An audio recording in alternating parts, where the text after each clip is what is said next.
Good afternoon.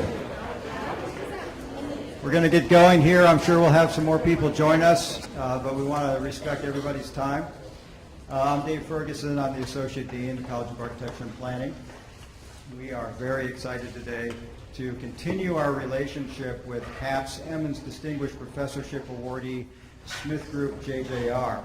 It's a design and planning firm that covers a wide range of disciplines, including pretty much all the ones that are in our college. And we're finding this to be a very fruitful relationship as we embark on the second half of our Emens year that was awarded to us by the university to support this. SmithGroupJJR has 11 offices worldwide. They have, in addition to the disciplines that are in this college, a number of specific expertise areas, including sustainable design, urban development, healthcare facility design, waterfront design, construction administration, and campus design, to name just a few. This firm and its offices were responsible for Ball State's master plan that was just approved recently, and we are continuing to engage with them as that plan is developed in more detail. Additionally, within the Smith Group firm, we have a lot of alumni, one of whom has been part of the master planning team, Michael Johnson, who's a landscape architecture alum. Where are you, Michael? There he is, who's joining us today to support his colleagues. Our two speakers are particularly unique in that they're going to talk about how a worldwide multidisciplinary firm approaches sustainability and related issues, energy, etc., issues that drives excellent design and planning all the way through all of the various scales of a project. So most of you know that projects often start with a very wide scope of planning and strategies, and then eventually may end up in at a very detailed level of design. And these two guys are two of the strategists that Smith Group relies on to understand that kind of comprehensive flow and to understand how it affects a project at every level. I'm going to introduce them by a brief bio in a minute, but I wanted to kind of diverge for a moment and give you a heads up to a special opportunity that's coming down the pike in relation to our partnership with Smith Group. We have been invited, CAP students and faculty have been invited to collaborate with the firm on a planning and design project involving the Chicago Stockyards,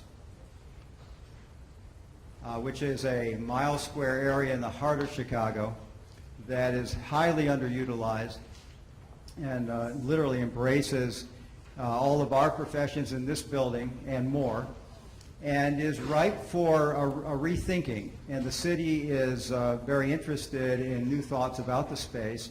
The Chicago office of SmithGroupJJR is our host and is also interested in this, and will probably unleash some of their summer interns next summer on the project. But we're going to jumpstart it by heading up there in February and bringing a team. So our Master of Urban Design students who are based in Indianapolis will be part of that team. Some of the other students who work in Indianapolis as well as from this campus are going to be invited to participate, and there will be a call with more information on that very quickly. We have an 8 o'clock meeting tomorrow morning where we'll probably finalize details, and then you'll be hearing about it. So I encourage you students to think about whether you'd want to come up for a long weekend and help us kind of plot the future for this space. And then whatever we determine in terms of that original scope in February, we'll continue to build on. So hopefully even into the summer and next fall, we'll be taking groups up there and continuing to do more detailed work. And that's kind of an old image of the Stockyards. Okay, now for our speakers. So Don Posson is co-director of sustainability and Corporate Director of Engineering for SmithGroupJJR. He maintains oversight for building systems engineering in all global and domestic branches. He received a Bachelor of Science in Architectural Engineering from Kansas State. He's licensed to practice in 17 states.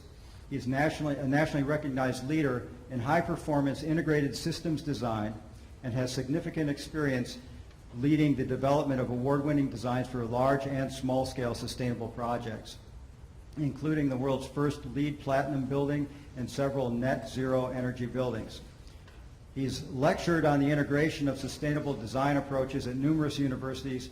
He's been published in Consulting Specifying Engineer, Engineered Systems, Architectural Record, as well as Environmental Design and Construction magazines.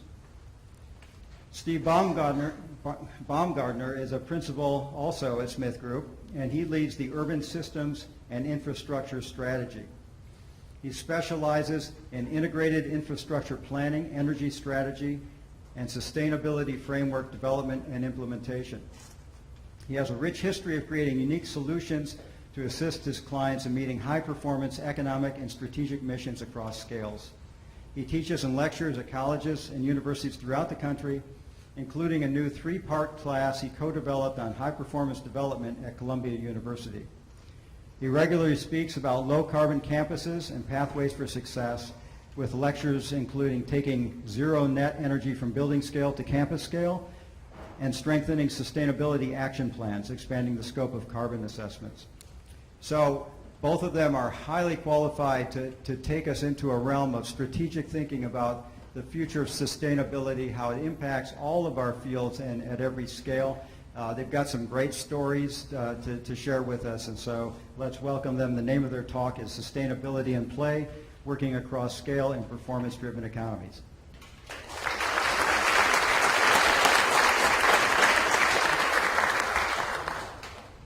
Thank you, David. Got the introduction already. And I think you've had Troy Thompson from our firm talk to you last fall a little bit about our company, but just again wanted to emphasize the integrated approach that our firm takes. We are both engineers, but we do a lot of work with architectural programs, lecturing and doing work with architecture, because it really is becoming, with sustainability, a very integrated process with everybody, engineers, architects, interiors, planners, site, everybody from start to finish. And just like this map has, it's no longer single dots where we work within individual offices. We're working across offices, so it's not only across disciplines. We may have teams with people working from various cities, which makes it even more exciting when you're drawing upon expertise to really delve into the depths of expertise that you need to attack sustainability. And probably Troy talked to you, we've done first LEED Platinum project. We've done, recently opened a Living Building Challenge project that I'll talk about. So we've really been on the forefront of really trying to work with the U.S. Green Building Council, the International Living Futures Institute, to helping kind of drive sustainability forward. So this is our talk. I'm going to let Stephen start from the top down, and I'll pick up from the bottom up. And you'll understand that in a bit. Thank you. Thank you all, David, everybody. It's great to be here. We've got 400 or so slides for 40 minutes, so we're going to talk quick. I'm sure you can listen fast. We'll hopefully live a little dialogue.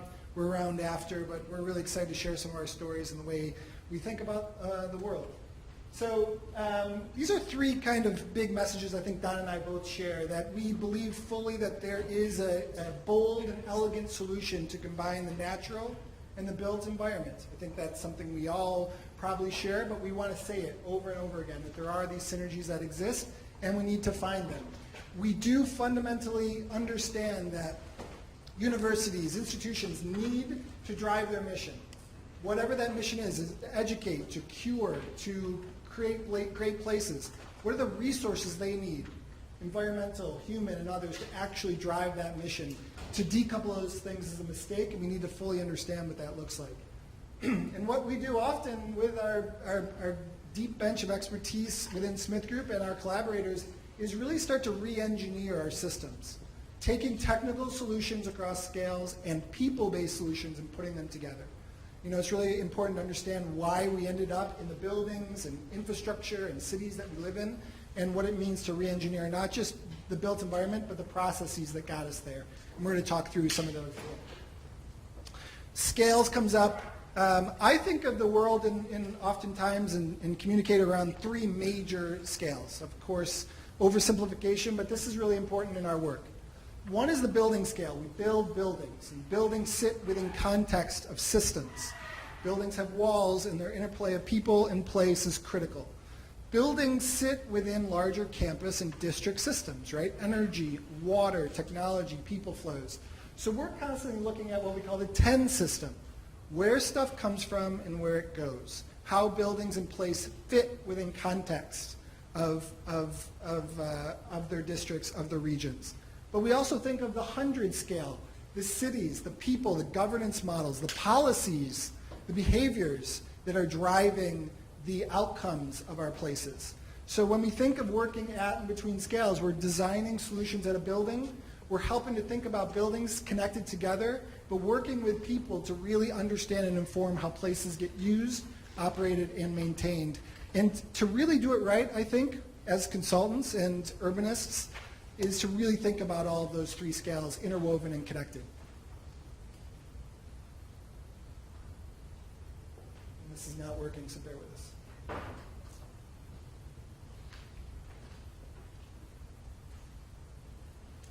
Sorry guys, I can't advance anymore. If someone could give me a hand here.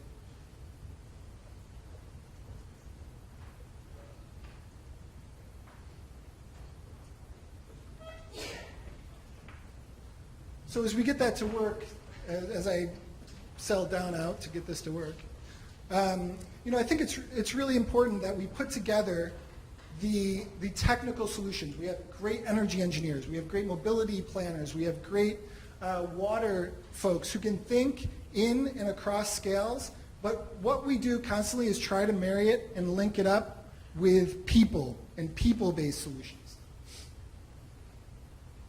Thank you, Don. Thank you, everybody. I don't know what happened there. It kind of did a little hiccup there. But we have this set of tools and we link it in with people. But we can go to the next slide. Let's see if we can put it back in. So 3 quick themes on how we think about the world and how we interact with the built environment. 1 is to plan across scales. 2, find intersections. 3, build systems for people. And 4, use the right tools. So scales. Sustainability has all of these different pockets of experts working at different scales, from the material scales about life cycle and embodied energy of where this floor came from, its durability, and all of the details of flows and life impacts, all the way out to city scales and even regional scales. There are off-the-shelf tools, LEED and others that I'm sure you're working with and familiar with, but how do you think about the right tools, the right toolkit in order to inform our clients? A lot of times we work at what we call the site scale, right? It'll be a boundary associated with a district or a municipality or some sort of entity that has a challenge, a waterfront entity. And we build frameworks that help to define a set of goals for that region, right? They're informed by all these third-party frameworks like an eco-district, like a LEED for communities or cities, but absolutely woven in and connected to the principles that are important for that development. The social issues, the community issues, the economic drivers of that place.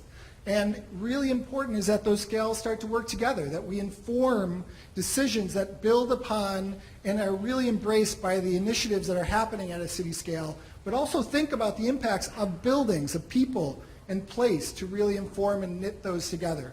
If you start thinking about these boundaries in isolation, then the sort of system breaks down. So what we do a lot is just listen and help to weave those systems together and then cover the issues that tie them together and make big impact. Intersections is so critical to the way I think we need to be thinking to solve issues within our built environment. Traditionally, you'd find a really great energy engineer and you put them in the room with a really great civil engineer who's doing water and a really great mobility planner, and that's critical. And now more than ever, we're getting those groups together and we're putting them in the room early and often. We talked about the way sort of projects ebb and flow, that you sort of go out and explore and then you come back and challenge each other. And in those challenged meetings where we're talking and collaborating is where those intersections get found, which is really powerful, right? What are the compounded or synergistic strategies that live between an energy and a water strategy, or a mobility and a community and food flows, right? Those are really exciting. And we continuously try to find those and uncover those in our work. But what we're seeing now more than ever is this sort of element of time coming into it, and this idea that these flows start to really become dependent on each other in ways that are very complicated to uncover unless you get people in the room that are challenged to think beyond their flows.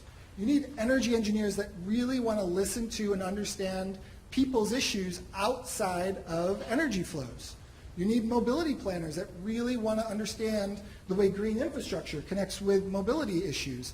And at those intersections, not just of the content of the strategy, but of the people, is where these sort of big, powerful moves get unlocked and compounded and multiple benefits really happen. So we are constantly thinking about the circular economy and the impacts of the circular economy on our work. Again, can't say it enough.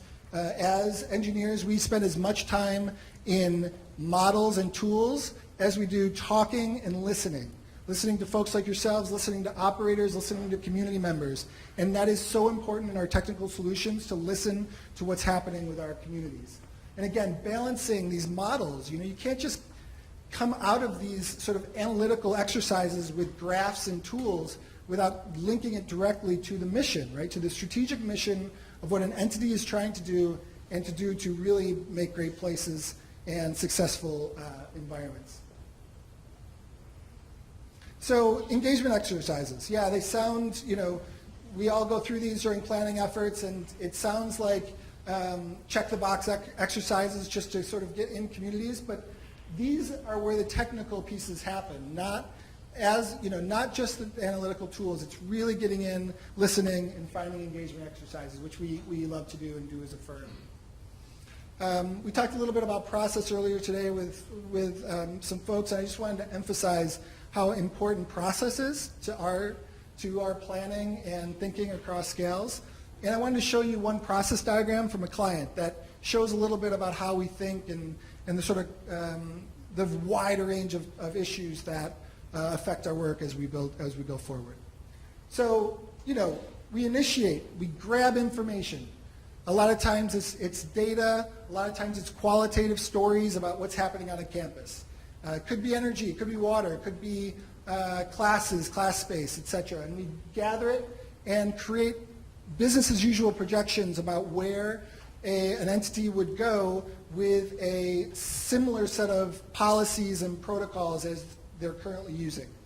And this is really important, is that as we get into the assessment phase, it's not just assessing a better energy strategy, but it's really assessing what is the vision of a campus, of an entity, right? Where are we going with growth? What are the economic drivers that are shaping a district, right? So we can start to get a full understanding of the wide range of opportunities and challenges that a district is facing. And, we get in these rooms and have these great explorations about the wide variety of strategies that an entity could sort of release to satisfy their vision. And we establish some ranking and weightings, and I'll show you quickly what that is, around infrastructure planning filters before we get into more of the techno-economic analysis. So I'm going to take you through a couple of these quickly, but the idea is to connect, again, the infrastructure strategy to the fundamental mission of an entity. And you really need to make those connections. It's really powerful. And this stuff gets super complicated, right? There's charges of utility costs. There's other economic drivers. There's changing contexts around it. So we bucket it up. We find ways to organize it. And this was obviously meant to be overcomplicated, but we find systems in which to think about these. This is a list of what we call infrastructure planning filters. This is a list of some of the qualities that may be important to somebody, an entity, who is thinking across scales, right? They would absolutely be interested in costs, first costs, operational costs, cost of carbon potentially. They are absolutely potentially interested in resiliency, other issues across the environment, community. So how do you get to a point where you're actually starting to weigh impacts across different qualities? So we go through systems often where we just ask clients across different entities how they feel about these things. And if you ask someone like this room or decision makers, you may get a wide range of answers about what is important to them, right? And then you go through an engagement process where you start having a dialogue about these different filters and how they're important to each entity. And then you get to a sort of consensus. Well, across our entity, we feel Like this represents the balance of what is important to us, how it drives our mission, how it drives our vision. And then we can actually weigh various technical options across and against what is important to them, right? This is a simple ranking weighting system that you may use or work with in your studies, but it's really important to, again, connect the qualities of the infrastructure to a system and a solution that directly links to the mission. Again, always back to the mission. And I just want to quickly, before I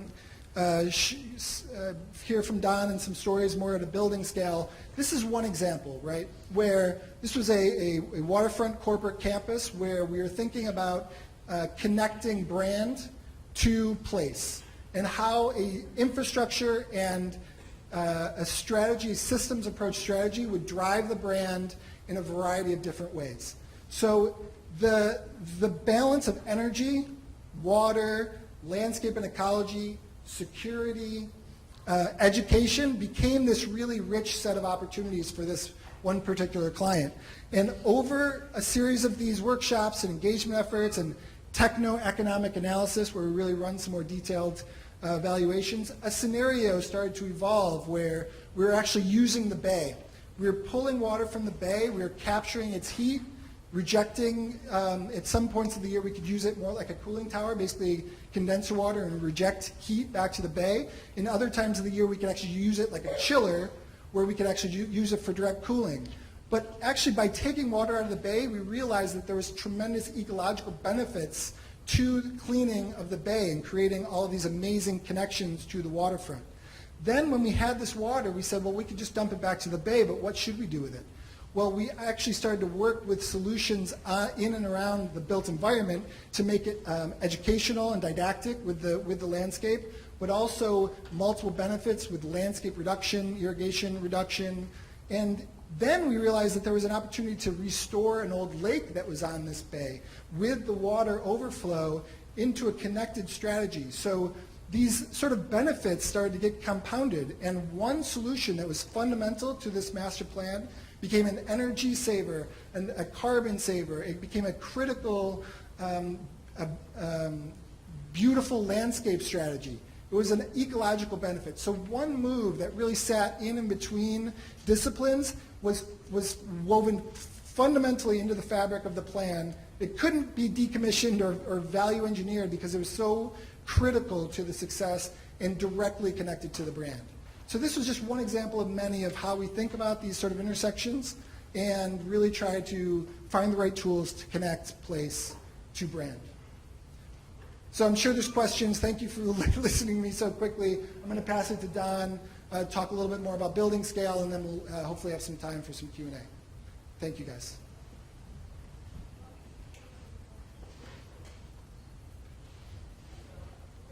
This is just an example of some of the tools. As you start to take some of these city scale, district scale ideas and drive it into your building and really drive a lot of the performance that you're trying to get from a sustainability standpoint, you need a lot of tools. You probably are starting to get exposure to some of these within your studio already. Get quickly here. So now we've made big decisions. How do we drive it into an actual project? How do we actually make some of these big, audacious goals really happen? Really make them happen within your building. It's a challenge. At some point, you've got to make decisions. At some point, you've got to start making some things happen on paper, and you've got to actually get things built. I want to use a case study as a way of just kind of demonstrating where we've been able to push it, pretty high. This is actually two projects, but I'm going to talk about the one on the bottom. We've done two projects for the Chesapeake Bay Foundation. They're an environmental group primarily responsible for working with environmental stewardship for the bay itself. What is the big scale on this idea that pushes this? It's the water for the bay comes from as far as the middle of New York to all the way to West Virginia. That watershed is a huge economic area. And every decision that gets made, I say legislation-wise, that they push for really impacts that region. So they have to be very, very careful with what they're promoting within their buildings that then begins to ripple out across that region of the country. Back in around 2000, we did their headquarters in Annapolis. They are very ambitious with their environmental goals, so they said we want to reach the top, so we achieved the first LEED Platinum with this project. About 50% energy savings, about a 90% water reduction, about a 90% waste reduction, because primarily they were using composting toilets as the way to get both water and waste reduction. But they didn't get to zero because it really wasn't achievable back then. Since then, the ILFI, the Net Zero Energy and the Living Future has come out, and their next project, which was an environmental center in Virginia Beach called the Brock Center, which is one on the bottom, was one of the first of about a dozen to achieve Living Future's certification, Net Zero Energy, Net Zero Water, Net Zero Waste. Relatively simple project. Very simple program, offices, conference, and some educational classrooms. So where do you start once you get those goals? You've got to set your goals very early. Energy was one of theirs. They wanted to go from 50% to 100%. They wanted net zero energy. And that really requires you, when you're looking at that, to look at every single energy user within your building and understand them both from a modeling standpoint, from an operational standpoint, but for how they use them in the building.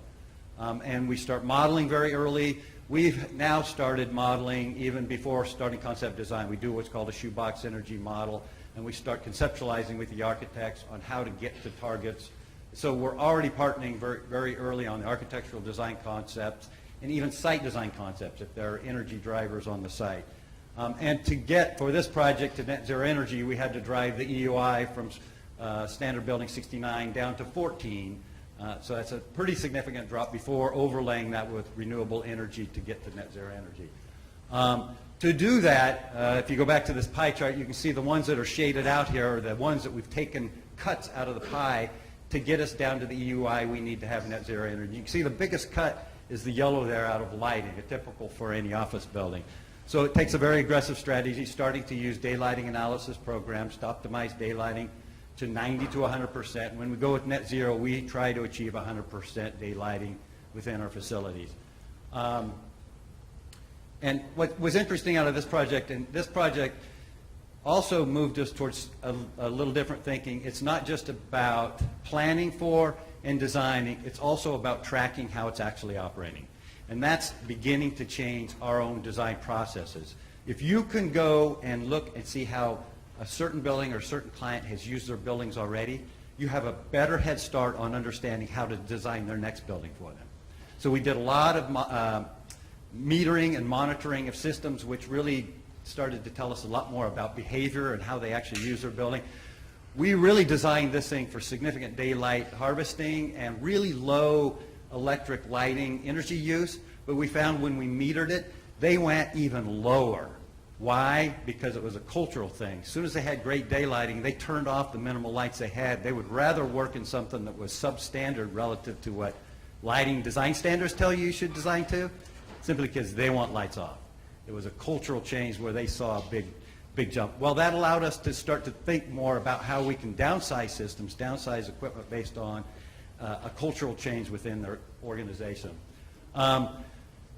Receptacle power is another big cultural change. How many times do you think when you're designing a building you need to go in and talk to the people and tell them what kind of equipment they need to plan to buy before you walk in and use that building? We had to talk to what they were going to purchase for their equipment so we knew how much energy their computers were going to use, because you can see for the different types of computer equipment how many PV panels would be required based on the kind of equipment, computer equipment they were going to use. And we had to have controls for the phantom loads that they had in the building. But what's interesting is once you get that decision made, that's a lot easier to predict because people use computers pretty consistently. They don't turn off their computers in the middle of doing something. So our predictions of that were very accurate, whereas our predictions of the lighting energy were hard to understand that big difference. So we did a lot of tracking on the energy, both on the usage and the production side. This had wind generators as well as photovoltaic, so we had a diversity between the two energy sources, which was another kind of regional decision that was made very early, based on what was in that region in terms of energy prices, based on what was there in terms of weather conditions that would support it, both wind speeds and weather, cloudy days that would support both the PV and the wind energy. And the wind energy, although it was a little erratic over the year, it was actually pretty close in terms of the actual production of it. We had some months with hurricane winds that doubled the wind energy and others where it was calm as ever and we couldn't. So it's a little unpredictable, but it is pretty consistent within that region. The photovoltaics was a little easier to get close on our estimation of the energy produced by the photovoltaics. But what we found was we produced a lot more, primarily because the ratings on photovoltaic panels are made based on degradation of their output over time. So you initially get more energy and it degrades over time. So we were getting way more than we needed, but probably 5 years down the road we'll get a lot closer to what we had estimated.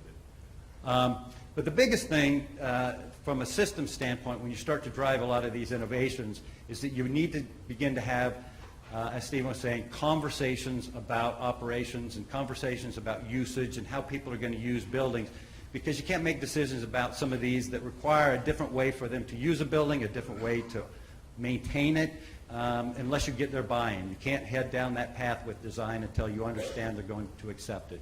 So we had some systems that required significantly more maintenance, and they had to hire different people to actually take care of them.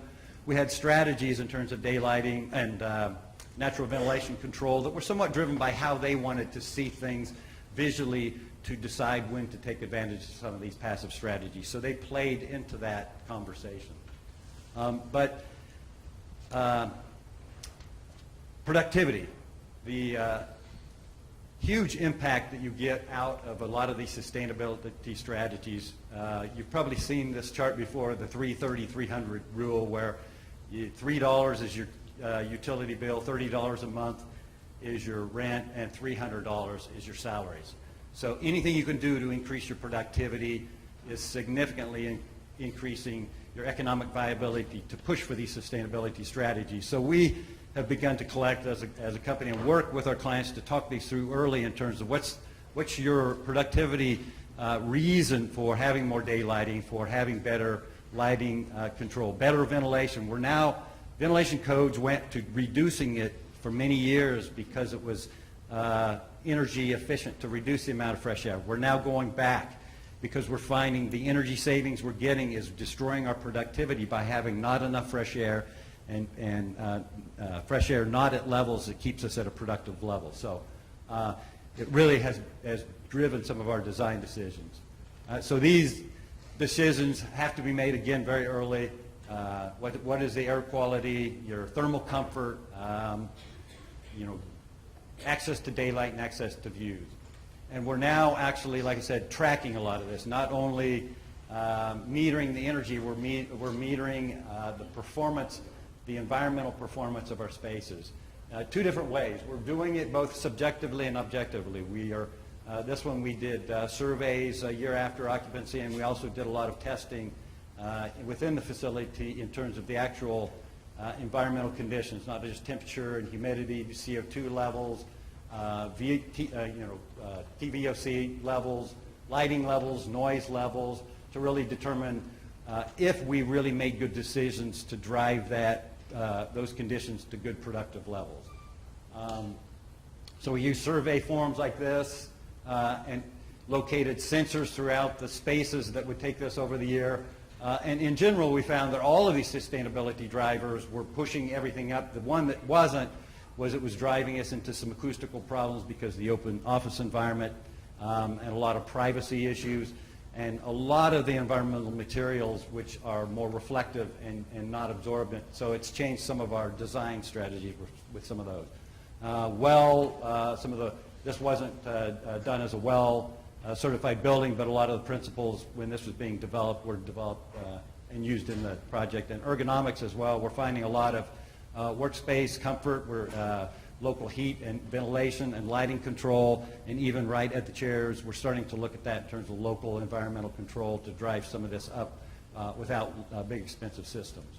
And water, because this building was at the mouth of the Chesapeake Bay, they said they wanted zero water and zero waste, which was a challenge. The first project we did with them took it to 90 because the composting toilets only required us to have potable drinking water for showers, drinking, and hand washing, the typical plumbing code driven things that have to have EPA drinking quality water. And rainwater has never been used for drinking water in a commercial building in the United States until this. So we spent a lot of time with local jurisdictions, the local EPA regulators, to actually get approval for this rainwater reuse system to be used for drinking water within the facility. It put a huge burden on them operationally, though, because they have to have an on-site person, because this is actually classified as a waterworks, just like your public waterworks is for this individual building. So they have to do a lot more monitoring of their systems and reports on a regular basis to the EPA, because this is an actual waterworks. And a lot of work that was done on materials, local materials, and healthy materials, because as we look at strategies for the environmental ventilation, we also have to understand that we're not pushing any materials in that are going to create problems in the future. So that was moving pretty quickly on our case study. So with that, we'll open it up to questions. Thank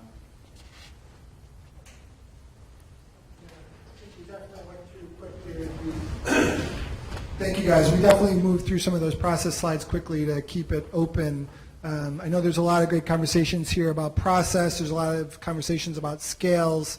I've been so honored to work with Don to be able to, just challenge each other really more about these intersections of how building solutions affects infrastructure solutions and vice versa, all really knit together with people and process. So we're happy to go back to slides. You can challenge us with some of the ideas that you're having. We'd love a dialogue with you about what's in your minds and what's in your worlds. Should we give you the mic? No, it's okay, I can yell. Okay. Have you looked at any daylighting strategies, pushing light into the space a lot further, like lighting shelves or those kinds of components? Absolutely. I mean, on every building scale project, we get an opportunity to work with architects who understand massing, stacking, and programming, positioning early and often, just understand opportunities, and then getting down and working at a facade materiality level to really understand implications of design. The facade needs to do so much for our buildings now, right? I mean, it needs to engage, it needs to create transparency, it needs to create connectivity, it needs to be the thermal vapor barrier, it needs to be this intersection with daylight. So it's not, these issues are never one discipline, especially with the facade. We get modelers, energy, lighting, daylighting, CFD modelers in the rooms with architects and programmers to think about how these buildings really work within their environments. And the answer could be a light shelf, it could be a fin, it could be programming to understand that maybe a more daylit area wants to have a different type of flexibility or use. So it's definitely a kit of parts driven by expertise and process that brings these people together. Yeah, we use light tubes, clear stories. I mean, that's one of the very early things that we study is to drive the daylighting up.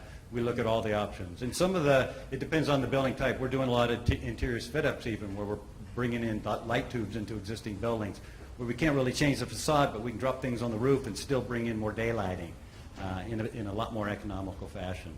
So where we wouldn't have looked at that, several years back, a lot of these more ambitious goals in terms of the daylighting is driving us to start look at some of these technologies for increased daylighting.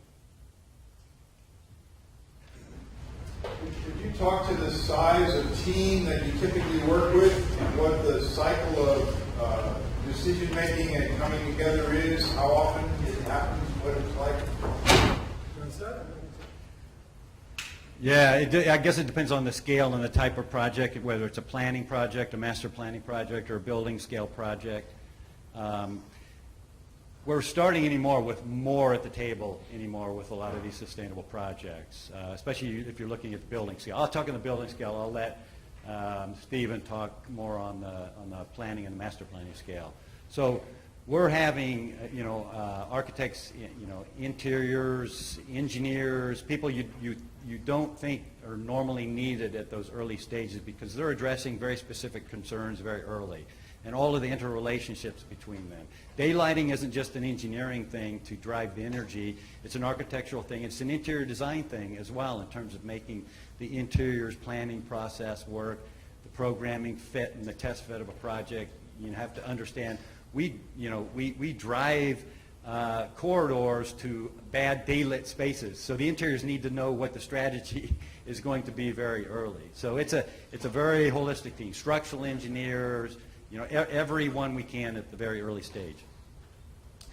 Yeah, I mean, and there's no sort of the architect, right? The architect has a series of roles, right? There's more design focus, more sort of engagement, administrative potentially, folks who have specialists within their field. So, the architecture profession is unpacked to a series of specialists, right? And absolutely, we're getting together, we're colliding ideas, we're challenging each other, we're hopefully being around to say, well, that actually does have an impact on this other system. Let's talk about that for a little while.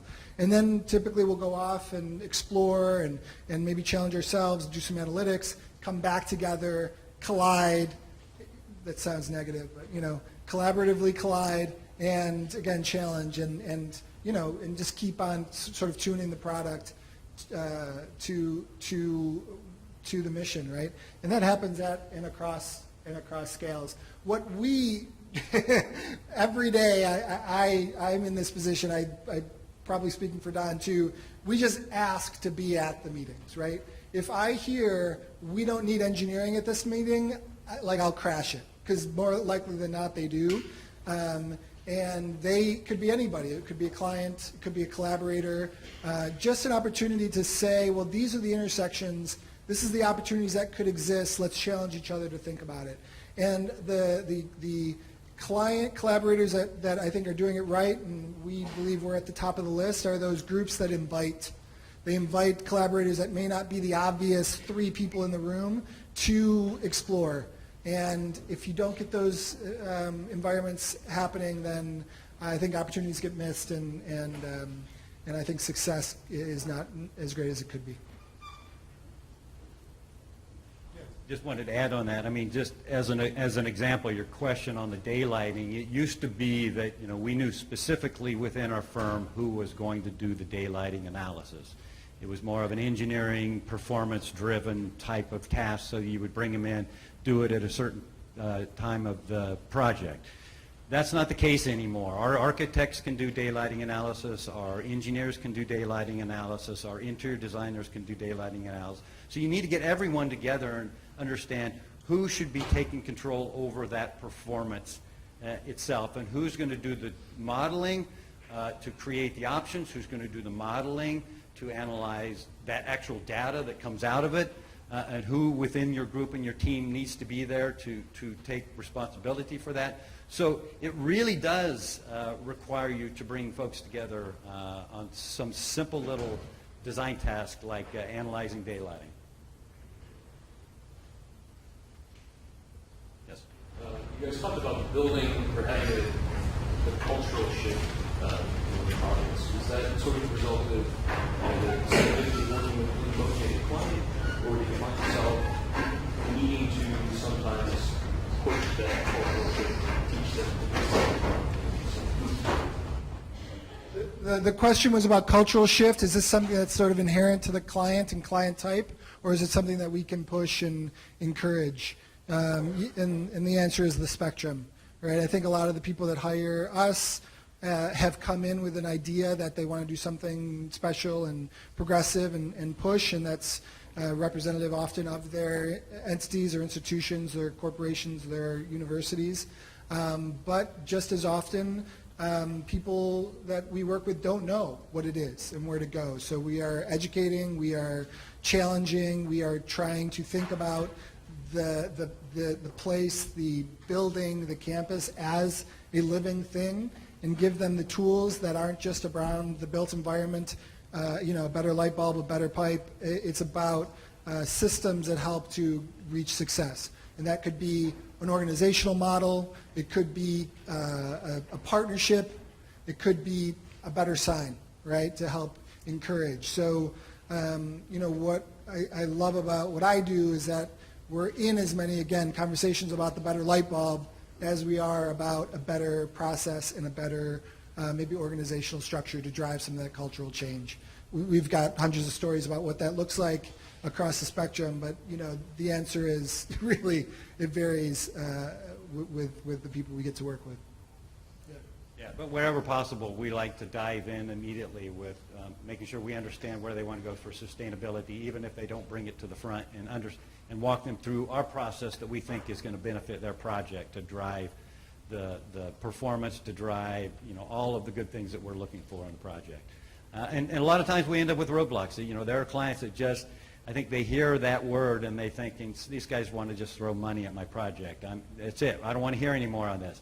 So we have to then flip to basically terminology that's threaded through this presentation that is not that. It's all about worker productivity. It's all about energy efficiency. It's all about return on investment. Those things they will listen to. It's the same thing. It's just worded in things that they're going to accept. And so you have to kind of sometimes navigate your own client in terms of what their language is going to be with this stuff. This is really open, but I'm curious about the beginning of the design process, especially when you've got a client, or maybe you don't have a client yet, but you know they want to hire for a building, and if they don't really know what they want yet, like which certification they might get, it seems like those all have an implication on scope and fee.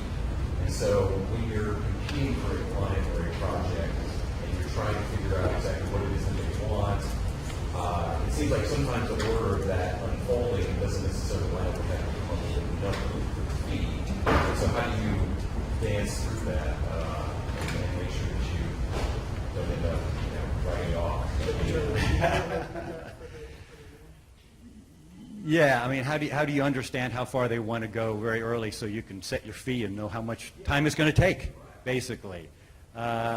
You just have to ask a lot of questions. You have to ask, and we get caught with that a lot of times in responding to RFPs that, there's very little response, or it doesn't give you enough to really understand how far they're going to go. So they just say, lead, we don't know how far we want to go. It's up to you. You're the design professional. Tell us how far to go. Okay, well, we can't do that without you. You have to be part of the decision process. So, you'd have to take a look at what they've done historically, what other work that they've done. So there's a lot of digging you have to do. There's a lot of asking questions, is the best I could say. You don't want to guess. You'll miss if you guess too much in terms of how far they want to go. But also there's conflict internally, right? You have a direct relationship with somebody who's leading the project, and they may not be aligned with the rest of their entity, their stakeholder group. So it's a lot about giving the tools to help get to consensus. And there's a reason these projects are phased, right? We come in, we do a bunch of exploration. We come out of that phase with maybe a good idea of where we're going, but more often than not, we course correct and we come up with a different set of boundaries and constraints. This happens all the time, where we come up into a building where it's presumed that there's going to be, a sort of mechanical equipment room in the building, so that it's already blocked out. And then when we get there, we ask a bunch of questions. Well, you actually have capacity here, or what if that was doubled on this building? It would save you exponentially in other buildings. So those questions never got asked, and the scope corrects.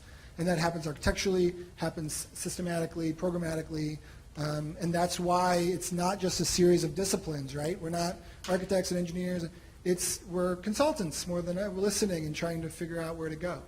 And that is as much of the job as it is to deliver a good set of drawings. I would say more. Yeah. There was a question here. Yes. How can a building survive? Like you were talking about with no water, since it was close to the bay, not bringing in water.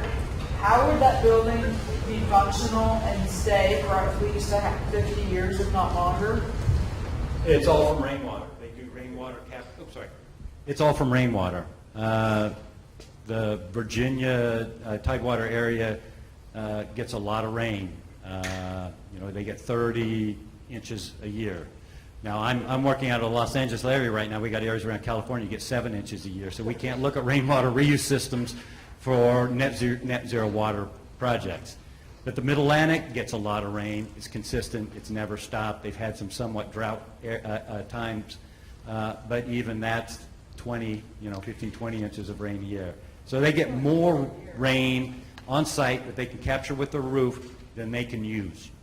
So the rest of it they use a lot for irrigation, and then the rest of it goes off in normal stormwater management systems. So it's all from the rain. And the way that the ILFI certification is, they allow you to start with a pre-charge in your tanks from the water that comes from a certain period of time before you start your registering of use of water, because you can't walk into the building when it hasn't rained yet and use water. So they give you the opportunity to build that up over a certain period of time. But it's all from rain.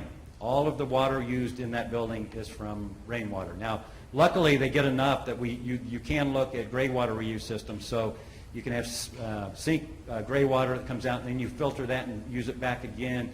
We had enough rainwater. We didn't have to look at any of those strategies, because those are more expensive to filter out to get it to an actual drinking water standard. So if you were in California or a drier area, you'd have to look at every single drop of water leaving that site to reuse to get you back to some kind of net zero, or at least close to net zero water usage. Fire sprinklers? No, fire protection, there's just no way, because of the amount of storage that the life safety and the fire safety codes require you have available to hit with sprinklers in a building on a fire. There was just no way to have that quantity on site. Although the first project we did for the Bay, the one on the top, their headquarters in Annapolis, it has 3 wooden water storage barrels that are used. They're rainwater storage, and they are used for the fire protection system there. They had enough there to actually use as the water supply for sprinklers. So you can.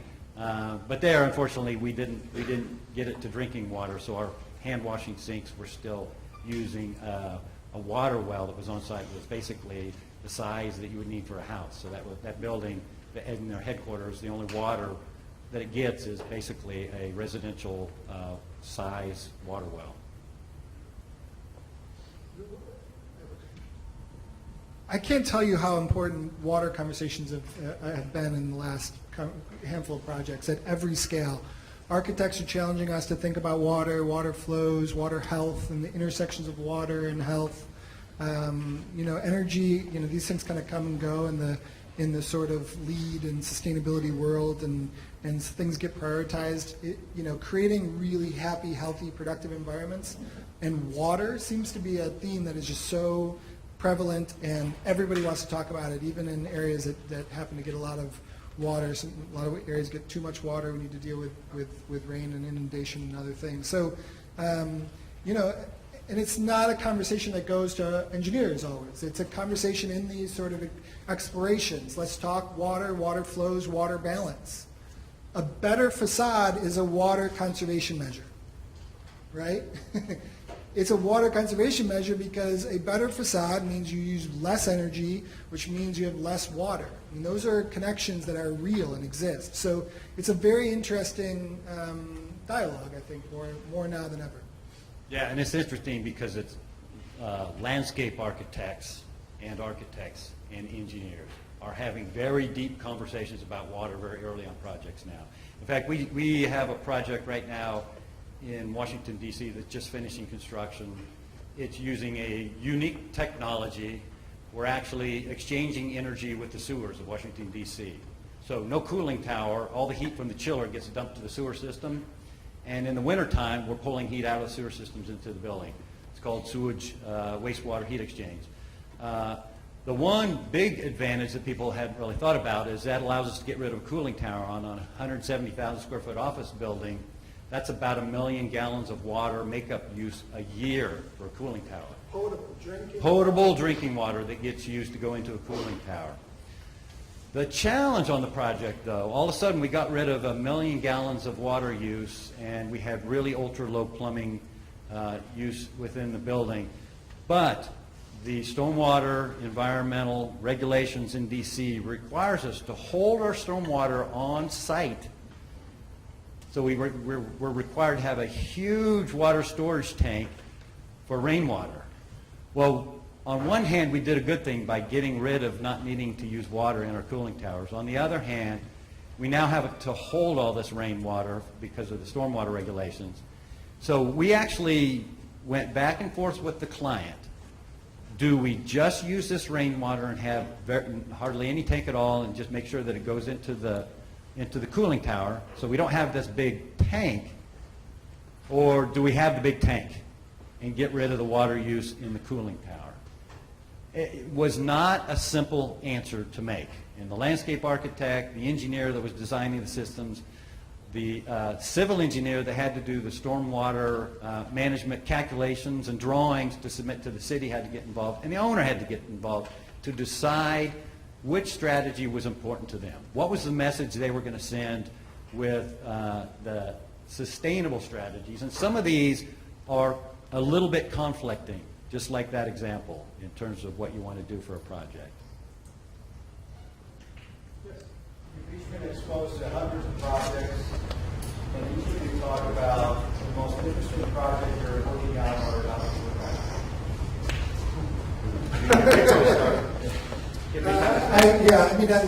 A passion project of mine over the last 5 years. I've been working for the University of North Carolina. Amazing client. The chancellor is an environmental scientist. Her charge is to reinvent the great global public research institution and position it as best in class in the world, and I believe she's going to.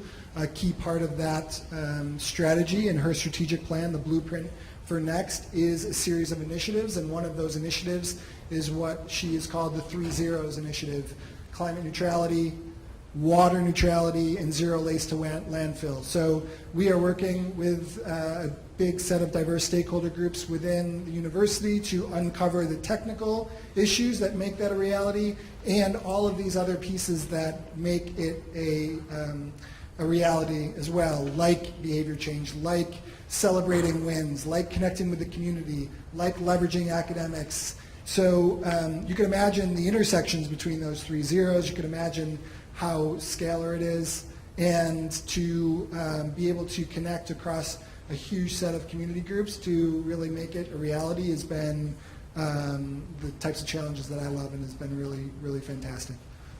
So that's one of a handful, but one that comes to mind. Probably the one I'm currently involved with that has got me most excited right now. We've done 3, we're on our 3rd project for a contractor, DPR Construction. I don't know if you all are familiar. They're a large national contractor. We do a lot of work with them where they build our projects, but we've also designed some of their headquarters around the country. We did one in Phoenix, which was a net zero energy, one of the first certified for net zero energy, which is a challenge because Phoenix is really hot, dry weather. We did one in Washington, D.C. We had mastered a lot of kind of low energy buildings there. And now we're doing one in Sacramento, California. And why it's exciting to me is the ability to do multiple projects with a client and begin to learn every time you do is about the most exciting thing you can do in design. Learning from project to project.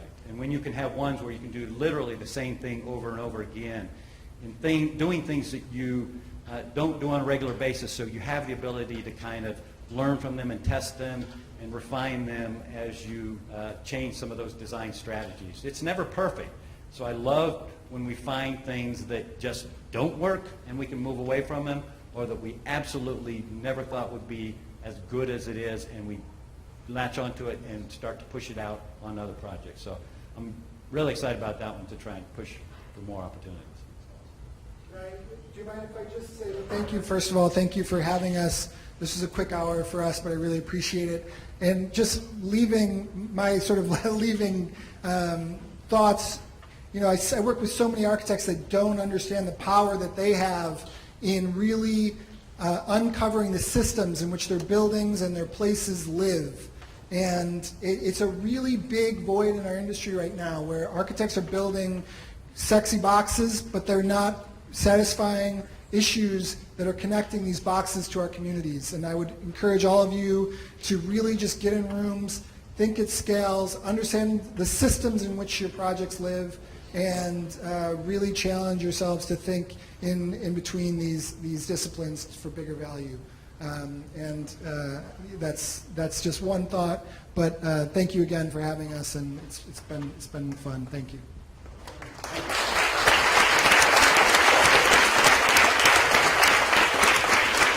So we can continue this conversation, but we have a reception ready out here. Please join us and feel free to interact with them one-on-one. Thank you.